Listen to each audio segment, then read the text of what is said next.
A quiet beginning soon turns into an unforgettable journey. This movie is packed with mystery, action, and surprising twists that keep you guessing. Let's dive into the story and uncover what happens from start to finish. In Virginia during a wrestling match, cybersecurity administrator Daniel turns around when Casper grabs his bag, asking him to slip it off. Daniel refuses to let go and asks about his girlfriend, but an agent points a gun at him and takes the bag away. Outside the building, the agents check the contents of the bag, revealing that Daniel stole many important files. Soon Daniel is brought out by Casper and discovers that this operation is led by his boss Noah, the head of a secretive government contractor known as the Wardex Corporation. When Daniel asks about his girlfriend, Noah lets his hostage Jane reunite with him. Then Noah puts on a glove to grab a box from the bag, but it's empty. At the same time, Daniel also puts on a glove and pulls a mysterious device from his pocket, using it as a threat. The agents get ready to shoot, but Noah stops them because they could accidentally activate the device. Daniel retrieves his bag and gets in a car with Jane to escape, ignoring Noah's warnings about changing the course of history. Afterward, Daniel calls Hugo, the leader of a team of former Wardex employees who are working on exposing all of the company's secrets. Daniel wants Hugo to send someone to pick up the bag, since he only agreed to steal the files. However, Hugo asks him to protect those files until another person is activated too. After the call ends, Daniel destroys the phone so it can't be tracked. Now they need a safe place to hide. At Wardex headquarters, Caper informs Noah that Hugo didn't come to work and his desk was cleaned out. He's also discovered that the second device is missing from deep storage. They only have the third one, which is locked down in the cold room. Moments later, Jane and Daniel arrive at a convent. To Daniel's shock, Sister Mora hugs Jane to welcome her and he learns that his girlfriend used to be a novice. After Mora takes care of her wounds, Jane privately asks Daniel what's going on. He explains that 8 years ago he did 19 months in prison for cybercrimes, and when he came out he was hired by Wardex thanks to his record. 3 months ago, he discovered some important information that he believes should belong to all humanity. The next morning in Kansas, TV meteorologist Margaret tells her boyfriend Jackson that she wants to move again because she hasn't found the place where she's supposed to be. However, Jackson is tired of moving all the time, especially now that he's found work as a musician here. Their conversation is interrupted when a cardinal lands on their table. As if in a trance, Margaret stands up and stares at the bird until Jackson chews it out. Then Margaret starts looking sick and Jackson asks if she's okay, only for Margaret to answer in Russian. She doesn't realize she's doing it and only changes back to English when Jackson yells at her to stop. He tries to ask her how she knows Russian, but Margaret leaves for work. On the way to the TV station, Margaret is pulled over by a cop. She looks into his eyes and unconsciously begins describing everything that happened with the officer's family during breakfast. The man is left in such shock that Margaret drives away. At the KCXE studio, the hosts are getting ready to talk about the global state of politics, which is on the verge of a nuclear war. They brought an expert from Korea who can't speak English, and Margaret shocks her coworkers by speaking perfect Korean to him. Once again, she doesn't realize what she's doing. When it's finally time for the weather report, Margaret gets unusually nervous. Suddenly her English turns into a very strange language full of weird noises, then she passes out. At Wardex, Noah is arguing with the military and FBI over the loss of information. He's interrupted by an agent, who shows him Margaret's clip since it just went viral. The language matches the intel in the company's database, so Noah sends a team to Kansas. At the hospital, the doctor runs several tests on Margaret while Jackson watches with worry. However, they all indicate she's in perfect health. When Margaret sees some strange men in the corridor, the doctor tells her that they're FBI, but Margaret stares at them and concludes they're lying. Then the doctor asks Margaret about the traumatic event that happened when she was 10, but she says she doesn't remember it. She pretends it's fine, but Jackson reveals that she has nightmares about butterflies in a big house. He also says that she sings in her sleep. After the doctor leaves, Margaret stares at the men again. She detects Daniel's name and senses that these guys want him dead, so she asks Jackson to help her escape. On the way home, Margaret receives a call from Hugo, who tells her he's been waiting a long time to meet her. He assures her he's a friend and offers his protection. Suddenly, Margaret recites a phone number and realizes it belongs to Daniel. Hugo tells her to destroy her phone and not to go home, promising that her new ability will guide her to the right place. Margaret puts the phone on the ground and makes Jackson run over it with the car. Then she asks him to take her north because she senses Daniel is there. At the convent, Jane and Daniel are picked up by Santiago. As they drive down the road, the couple has to hide every time they see a Wardex car pass by. Eventually, Santiago drops them off in an abandoned house in the middle of a farm. Daniel notices the animals in the backyard and feels like he can read the emotions in their eyes. Jane demands the rest of the explanation, so Daniel plays her some of the stolen footage on his laptop. It turns out that Wardex has been hiding aliens for the government and experimenting on them since 1973. These experiments put the aliens in terrible pain, and these devastating recordings are what Hugo uses to convince employees to help him expose the truth to the entire world. Jane starts crying and the alien screams get so bad that Daniel has to close the computer. Jane wonders if it's a good idea to tell humanity about the aliens because they may see them as deities and stop believing in God. She believes that God is who keeps whole civilizations together. An argument ensues, but Noah refuses to listen to any religious argument. In Wardex, Noah makes his team connect into the third device, which they stole from the aliens. Noah closes his hand around the object and tries to focus on a picture of Daniel, but he only sees him for a second before he has to quit because he almost passes out. Casper wonders if Daniel is an experiencer since the device doesn't work on those people. Then Noah tries again, but with a picture of Jane. This time the device works and Jane starts feeling dizzy. She fights this strange feeling, but Noah wins, revealing that the device allows him to take control of her. He moves her arms to test it before letting her regain consciousness, and a terrified Jane immediately starts praying. At the same time, Daniel is outside talking to Hugo, who sends him the viral video claiming this is the person they've been waiting for. Daniel doesn't realize she's talking in an alien language. He just hears "Don't be afraid of what you don't know." A surprised Hugo tells him that Santiago will pick him up to take him to Kansas in the morning. At that moment, the plants around Daniel start moving to form crop circles. In the house, Noah communicates with Jane, thanks to their mind link. He asks for her location, so Jane pushes her crucifix into her hand, forcing her body to wake up. Unfortunately, Noah quickly reappears and asks about her location again. Jane doesn't know where she is, but she's forced to tell him about the convent and the road they took when they left. Her crucifix makes her hand bleed and she has to drop it. Jane's directions allow Noah's team to find the house. Using the device is making him very ill and the medical team worries, but Noah keeps talking to Jane, saying that the truth will destabilize the world. If Daniel tries to escape again, she must stop him. Jane tries to refuse, so Noah forces her to grab a knife. On the road, Margaret has a sudden feeling and desperately takes Jackson's phone to call Daniel.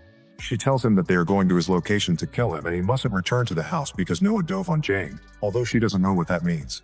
Jackson is tired of hearing all this nonsense and takes his phone back before she can say more.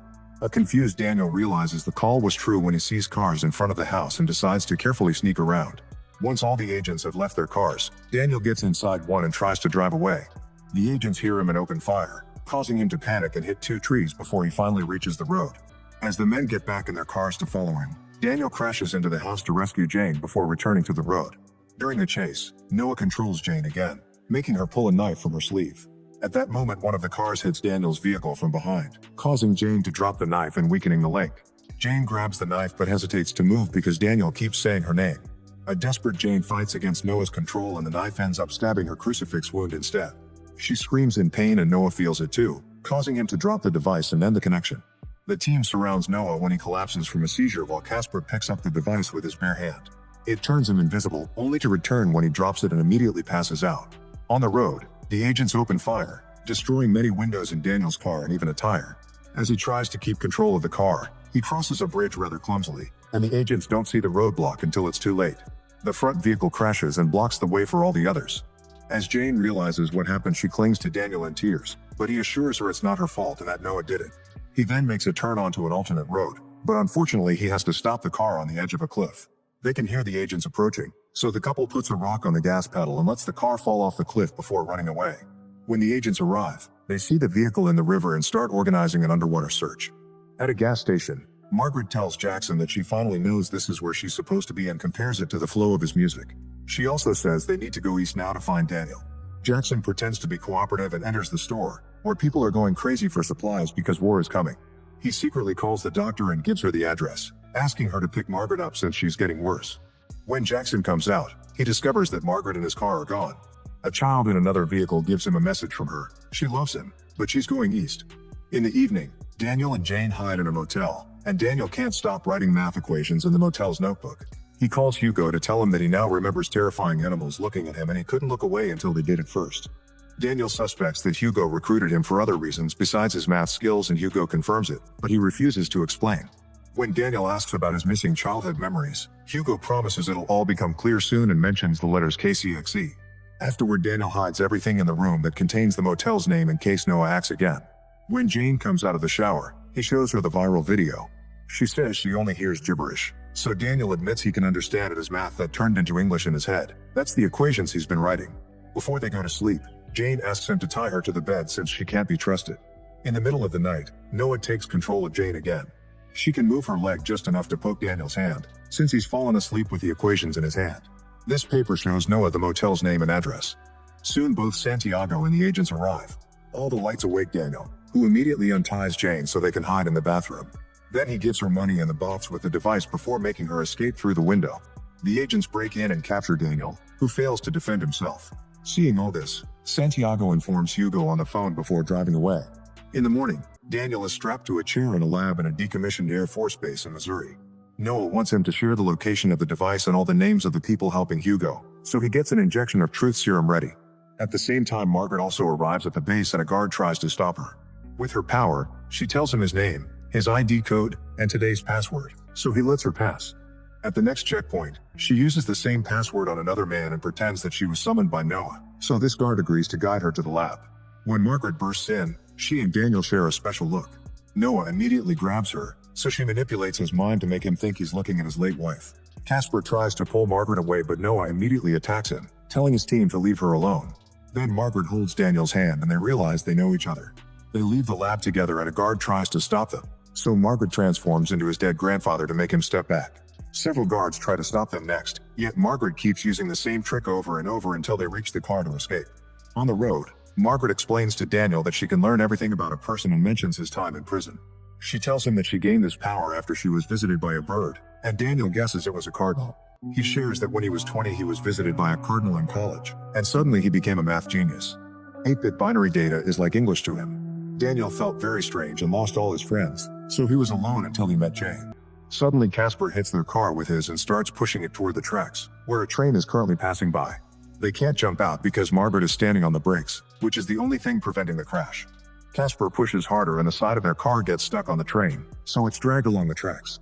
Daniel kicks the windshield until it comes off, then the duo climbs on the hood to try to reach the train stairs. At that moment Casper drives near them and opens fire, but all the shots fail and he runs out of ammo. As Daniel manages to reach the stairs, Margaret starts slipping off. There's another train coming, so she's forced to make a risky jump. Thankfully Daniel catches her and the other train only destroys the car. After sneaking inside the train through the roof, Margaret has a panic attack. She hates the feeling of her hands trembling because it reminds her of her father's Parkinson's. Daniel talks to her to keep her anchored to reality and puts her hands on a string instrument he finds in the train, which finally helps her calm down. Sometime later, Noah takes over Hugo's mind and asks if Daniel is an experiencer, which Hugo confirms. Noah guesses that an alien codenamed In Vivo 17 told Hugo to recruit Daniel and reminds him that their interests can't be trusted. However, Hugo has learned that empathy is an evolutionary advantage and reveals he helped In Vivo 17 escape 5 years ago. When Noah calls him mad, Hugo says that Noah is the one who went mad after losing his wife. Noah may see the truth about the aliens as a virus, but Hugo thinks it'll establish order across the entire world. Suddenly Hugo's team comes looking for him. He tries to kick them out, but it's too late. Noah has returned to the lab and is looking for those team members in the employee database. As soon as they identify them, they start tracking their phones. Meanwhile, Jane calls Maura to ask for her guidance on the subject of extraterrestrial life. Maura points out that the Bible doesn't deny the existence of aliens and that they wouldn't shake her belief in God. Then Jane asks her to search the internet for the meaning of KCXE. After leaving the train, Jane and Daniel walk down the road. Daniel asks Jane if she can see the memories he's lost and her power makes a fox appear. Suddenly they're surrounded by firefighters and they panic, but it's just Santiago and his team in disguise. They use a machine to confirm they aren't under Noah's control before taking them to the city. At Hugo's headquarters, Margaret is shocked to find a copy of her childhood home. As she freaks out, a woman holds her hand and crosses herself. However, the idea of being a deity makes Margaret freak out even more and she runs to hide in her house, where she has a breakdown. Afterward, she grabs a picture of her family and enters the room, noticing how all the details match her memories. Hugo comes to explain that he built this to create a passage to the experience she had when she was a child, revealing that Daniel shared it with her. At first, Margaret refuses to revisit the traumatic day, but Hugo convinces her to do it because it'll give her purpose and enlightenment. After the team connects the duo to their machines, Hugo brings out one of the 3 devices and makes Daniel and Margaret hold it at the same time.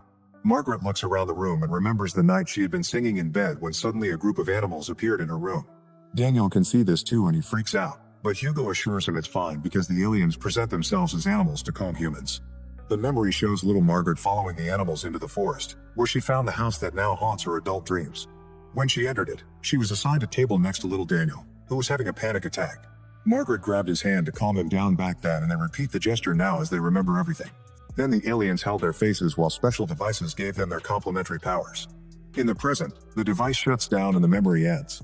However, Margaret reactivates it and sees herself as an adult on the table, reconnecting to the aliens to stabilize their abilities. Now the duo is ready to act. At that moment, Noah and his men surround the building. Margaret grabs the alien device and uses it to make the house invisible with the team inside. When the enemies break in, they use a scanner to confirm that there are people here. Margaret tells the team to run through the back door, so Noah makes his men follow the sounds of running and the splashes on the water. However, when the agents run ahead, they end up crashing into the house. As Margaret struggles to keep control of the device, the whole group boards the fire truck. The agents try to follow the glimpses of the device's light only to crash into the truck too. Invisible team members move the fallen men out of the way before Santiago turns on the truck's siren. The noise makes the enemies run away and the truck manages to leave the building, running over several cars in the process. Once they're far enough, Margaret lets go of the device, which quickly disintegrates. Moments later, the team makes it to the KCXE studio. Using her power, Margaret convinces her boss to let her do a special transmission, and soon the whole crew is helping. Daniel begins uploading all the footage from the stolen USB sticks to the satellite feed, and Hugo welcomes a truck with a mysterious delivery. When Noah's men arrive, they quickly infiltrate the building and cut down the power before destroying the generators. Then Noah guides his agents to the main studio to try to kidnap Margaret. However, Jane arrives first and gives her the last device.